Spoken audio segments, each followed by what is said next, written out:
morning dear students, welcome to the online classes of Career Academy School बेनवा। आज की इस class में हम कक्षा 12 की इंग्लिश क्लास शुरू करने जा रहे हैं। तो कक्षा 12 की इंग्लिश क्लास शुरू करने से पहले हमें ये समझना ज़रूरी है कि हमारे सिलेबस के अकॉर्डिंग क्या क्या चीज़ें आएगी। तो मैं आपको बता देता हूँ कि कक्षा 12 में सबसे पहले एक राइटिंग बेस होता है। राइटिंग बेस को हम यहाँ पर पढ़ेंगे। अब राइटिंग बेस कितने नंबर का आएगा कक्षा 12 में, पहले वो आपको बता देता हूँ। राइटिंग बेस आपके 25 मार्क्स का होगा। राइटिंग बेस 25 मार्क्स का आपके आएगा। अब इस राइटिंग बेस में कौन कौन से चैप्टर है और कितने कितने मार्क्स के आते हैं, पहले आपको एक बार मैं यहाँ पर बता देता हूँ। तो सबसे पहले राइटिंग बेस के अंदर आपके 5 चैप्टर है। इसमें आएगा नोटिस, इनविटेशन, इनविटेशन का रिप्लाई देना, फिर आपके आएगा एडवर्टाइजमेंट,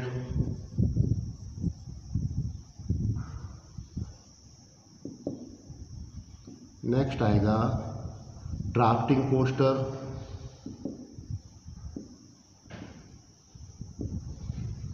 एंड लास्ट में आएगा आर्गुमेंट। राइटिंग बेस का जो फर्स्ट क्वेश्चन रहेगा, राइटिंग बेस का जो फर्स्ट क्वेश्चन रहता है उसमें आपके 5 टॉपिक है।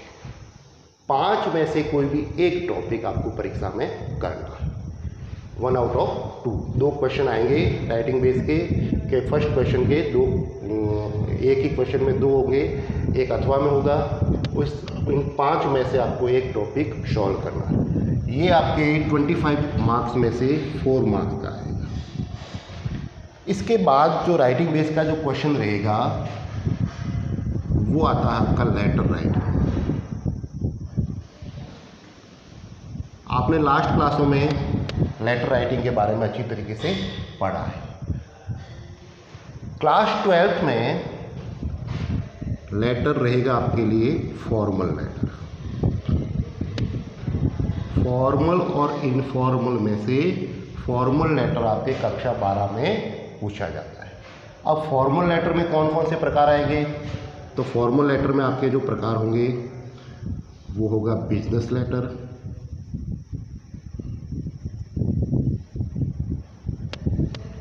बिजनेस लेटर के बाद आएगा आपका ऑफिशियल लेटर,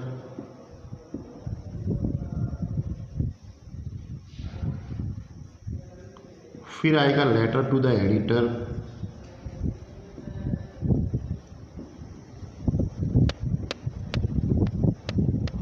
और चौथा लेटर रहेगा आपके जॉब लेटर। ये 4 प्रकार के फॉर्मल लेटर के जो प्रकार है वो आपके 12th बोर्ड में आते हैं। अब लेटर राइटिंग का क्वेश्चन आपके बोर्ड सिलेबस के अकॉर्डिंग 7 नंबर का आएगा। कितने नंबर का? 7 नंबर का। फिर लेटर राइटिंग के बाद आपके नंबर 3rd क्वेश्चन रहेगा जो आपके टॉपिक रहेगा रिपोर्ट राइटिंग का। रिपोर्ट राइटिंग, और रिपोर्ट राइटिंग के अथवा में पूछा जाता है factual description. Factual description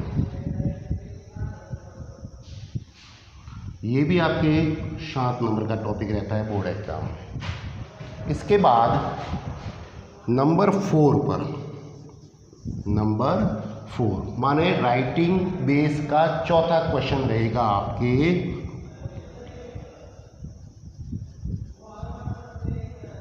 article writing,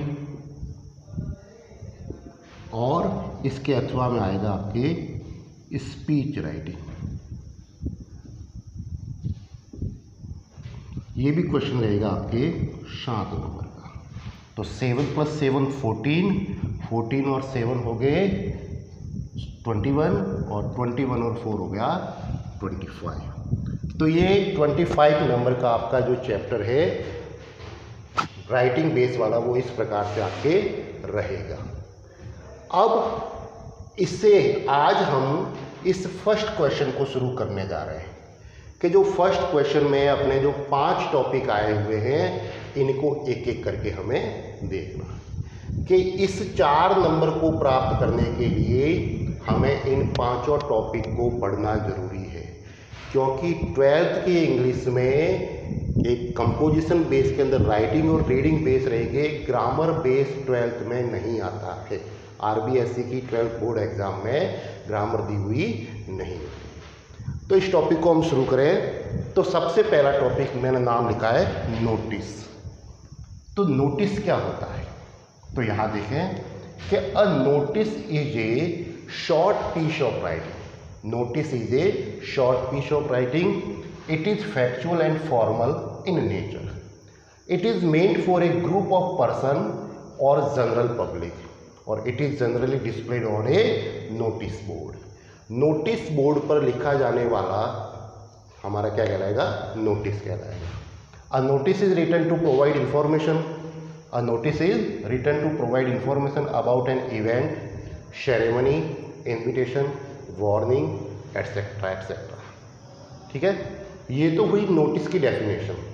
अब क्वेश्चन ये रहेगा बोर्ड एग्जाम में कि how to write a notice. How to write a notice, कि बोर्ड एग्जाम की कॉपी में नोटिस हमें किस प्रकार से लिखना है. नोटिस लिखने का क्या एप्रोप्रिएट फॉर्मेट होता है, किस फॉर्मेट में नोटिस लिखा जाता है, वो आज मैं आपको सिखाऊंगा. तो सबसे पहले नोटिस लिखते समय क्या करें?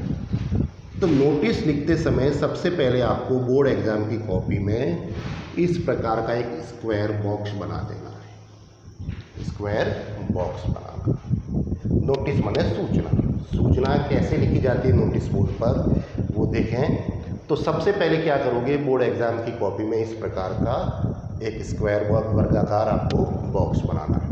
अब इस वर्गाकार बॉक्स में क्या लिखा जाएगा वो मैं आपको स्टेप वाइज बता रहा हूँ, ध्यान दें.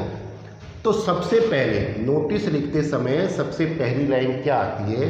तो सबसे पहली लाइन आपके लिखी जाएगी name of organisation. Name of organisation माने, और ये भी आपको किस में लिखना है? इन कैपिटल में.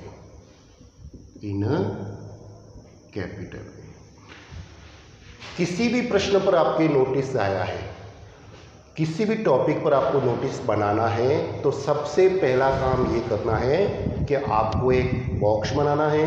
स्केल की सहायता से बॉक्स बनाओगे. बॉक्स बनाने के बाद सबसे पहला काम करना है नेम ऑफ ऑर्गेनाइजेशन. आपको नोटिस जारी करने वाली जो संस्था होगी सबसे पहले आपको उसका नाम लिखना पड़ेगा इन कैपिटल लेटर. जैसे कोई स्कूल से नोटिस निकला हुआ है तो स्कूल है जो वो संस्था गिनी जाएगी, तो स्कूल का नाम आपको सबसे पहले लिखना है. फिर इसके बाद क्या करना है? इसके बाद आपको एक लाइन छोड़नी है. आपको एक लाइन छोड़ने के बाद ही काम करना है. एक लाइन छोड़ने के बाद या तो आप इस साइड में डेट लिखोगे, या आप चाहो तो राइट हैंड साइड में भी डेट है जो लिख सकते हो. डेट, नोटिस वाली डेट लगा देनी है. इसके बाद अब नोटिस वाली जब डेट लगाओगे तो डेट का फॉर्मेट भी आपको थोड़ा ध्यान रखना है. एग्जाम्पल के रूप में आपको इस प्रकार से MM DD YY फोल्डर में इस फॉर्मेट में ही आपको डेट लगानी है.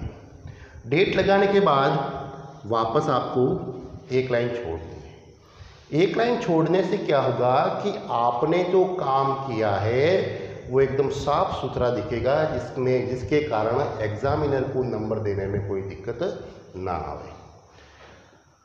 फिर बॉक्स के ठीक सेंटर में आपको कैपिटल में इस प्रकार से नोटिस वर्ड लिखना है.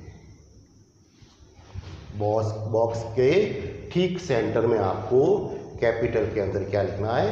नोटिस, डेट लिखने के बाद, डेट लिखने के बाद नोटिस हो जाएगा। इस प्रकार से नोटिस लिखोगे। उसके बाद आपको एक लाइन और छोड़नी है। एक लाइन छोड़ने के बाद क्या करना है? एक लाइन छोड़ने के बाद आपको लिखना है टाइटल कहें या हेडिंग कहें, कायकी ऑफ नोटिस, नोटिस की हेडिंग कि आपके नोटिस का विषय क्या है वो आपको हेडिंग लगानी है, और वो भी आपको किस में लगानी है? इन कैपिटल में, इन कैपिटल, कैपिटल लेटर में आपको नोटिस की हेडिंग लगानी है। अब हेडिंग हो जाने के बाद आप क्या करोगे कि नीचे हेडिंग के बाद ये जो कम से कम 40 to 50 वर्ड्स में, 40 to 50 वर्ड्स में आपको लिखना है content of notice, content of notice. Notice का मैटर आपको यहाँ तैयार करना है। आप नोटिस में क्या सूचनाएं देना चाहते हो वो सूचनाएं आपको 40 से 50 शब्दों में बोर्ड की कॉपी में लिखनी है। फिर इसके बाद स्टेप क्या रहेगा कि जब अपना काम यहाँ पर हो जाता है, 40 से 50 शब्द हम लिख देते हैं, तो अब नोटिस को ख़त्म करना है। ख़त्म करने की बारी आ जाती है। तो नोटिस को ख़त्म कैसे करेंगे? तो वही या तो अपने नोटिस के बॉक्स की लेफ़्ट साइड में या नोटिस के बॉक्स की राइट साइड में जो नोटिस जारी कर रहा है, जो नोटिस जारी कर रहा है उस व्यक्ति का नाम या उसका डेजिग्नेशन आपको लिखना जरूरी है। नोटिस जारी करने वाले का आपको या तो नाम लिखना है, नाम नहीं है तो आपको डेजिग्नेशन, उसका जो पद नाम है वो आपको लिखना है। ऑफ इशूइंग अथॉरिटी, नोटिस जारी करने वाले का नाम लिखने के बाद आपको क्या करना है, जो हमारा बॉक्स है उस बॉक्स को भी नीचे से पैक कर देना है। तो ये रहेगा हमारे नोटिस वाले क्वेश्चन को किस प्रकार से 12th बोर्ड के एग्जाम में सॉल्व किया जाता है, वो ये इसका एप्रोप्रिएट फॉर्मेट है। इस फॉर्मेट को एक बार और रिवाइज करें तो सबसे पहला काम क्या करना है, आपको एक वर्गाकार बॉक्स बनाना है स्केल की सहायता से। अब उस बॉक्स में सबसे पहला आपको लिखना है name of organisation, name of organisation के नोटिस जारी करने वाली संस्था का नाम लिखना है। उसके बाद आपको डेट लगानी, नोटिस की दिनांक लगानी। कौन से फॉर्मेट में कि MMDDYY। MMDDYY का मतलब होता है सबसे पहले मंथ लिखना है, फिर डेट लगानी है और फिर है जो ईयर लिखना है। फिर वापस आपको बॉक्स के ठीक सेंटर में आपको क्या लिखना है, कैपिटल लेटर में इस प्रकार से नोटिस लिखना है NOTICE। नोटिस शब्द लिखने के बाद आपको नोटिस का विषय मेंशन करना है, नोटिस का टाइटल, नोटिस की हेडिंग क्या रहेगी, क्वेश्चन के अनुसार, क्वेश्चन के अकॉर्डिंग जो आपके टाइटल बनेगा उस टाइटल को आपको कैपिटल लेटर में लिखना है नोटिस के ठीक नीचे। जब टाइटल कंप्लीट हो जाए उसके बाद आता है नोटिस में हम क्या जानकारियाँ देना चाहते हैं, हम क्या इंफॉर्मेशन प्रोवाइड कराना चाहते हैं, उन इंफॉर्मेशन को अपने वर्ड्स में, अपनी भाषा में 40 to 50 वर्ड्स में कंप्लीट करना है। जब ये हो जाए उसके बाद अब नोटिस खत्म करने की बारी आएगी।